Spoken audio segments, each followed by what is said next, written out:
Bonjour les amis, derrière cette porte de cockpit, il y a une trentaine de personnes qui ont peur en avion. Ces statistiques viennent de l'IATA, l'Association internationale du transport aérien. Si vous êtes terrifié à l'idée de prendre l'avion et que votre prochain vol est dans moins d'un mois, alors cette vidéo est peut-être la plus importante que vous ayez jamais vue. Car vous êtes sur le point de découvrir une méthode audio qui peut vous faire passer de la terreur au plaisir de voler en seulement 3 semaines. Juste en écoutant une bande audio tous les jours pendant quelques minutes depuis le confort de votre maison. Bienvenue dans ma salle de briefing. Il y a moins de bruit que dans l'avion. Je m'appelle Rodolphe Géant. Je suis commandant de bord sur Airbus A320 et j'ai plus de 10 000 heures de vol aux quatre coins de la planète.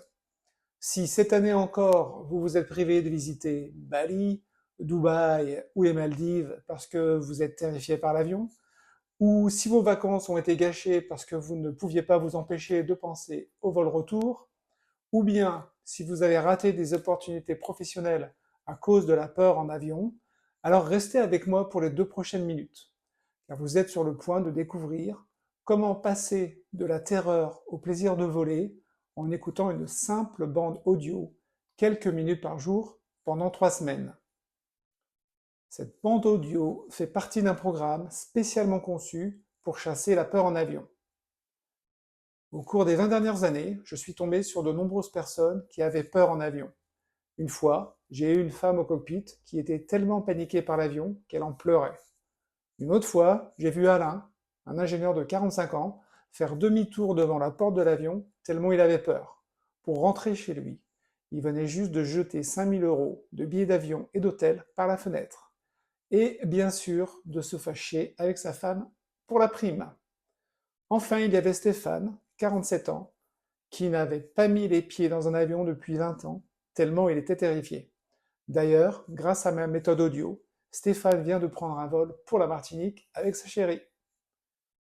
Au cours de toutes ces années, je me suis souvent demandé pourquoi certaines personnes étaient sereines en avion alors que d'autres étaient terrifiées.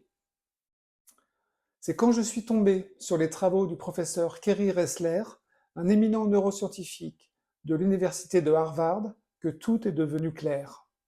Le professeur et ses collègues ont trouvé un moyen de reprogrammer le cerveau naturellement et d'effacer les phobies avec une simple technique mentale. J'ai adapté leur méthode scientifique, spécialement contre la peur en avion, et j'en ai fait un programme audio accessible à tous. Celui-ci consiste à écouter un programme audio de quelques minutes par jour pendant 3 semaines. Il a fait ses preuves sur de nombreuses personnes, des personnes comme Giuliano, Caroline, Corinne et même Mélanie.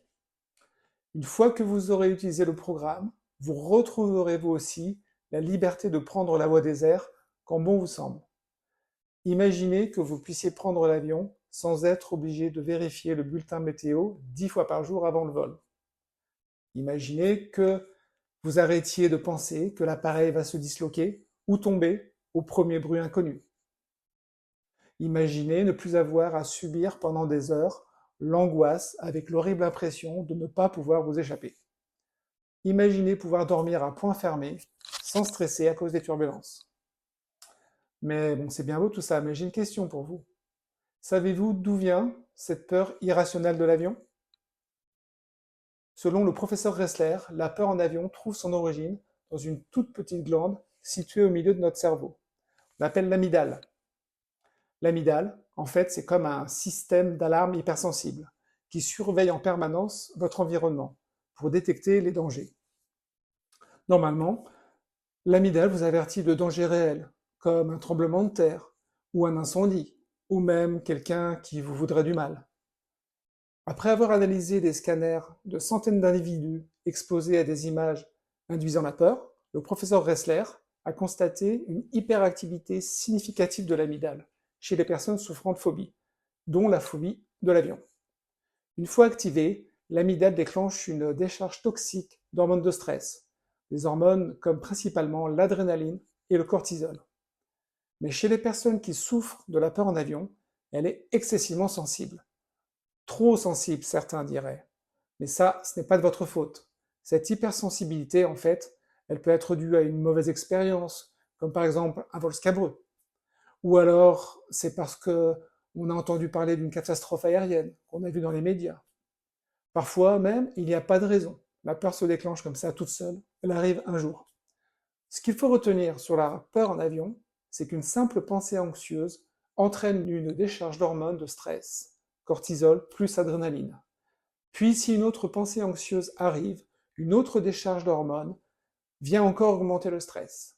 À force d'idées anxieuses, le stress est tellement fort que cela mène certaines personnes jusqu'à la crise de panique. C'est à partir de ce moment-là qu'elles éprouvent une peur irrationnelle, dès qu'elles montent dans un avion, ou qu'elles pensent simplement à prendre l'avion. Même si elles savent que statistiquement, l'avion est le moyen de transport le plus sûr du monde. Mais on ne va pas parler de statistiques ici, ça sert à rien, comme de toute façon vous vous en doutez.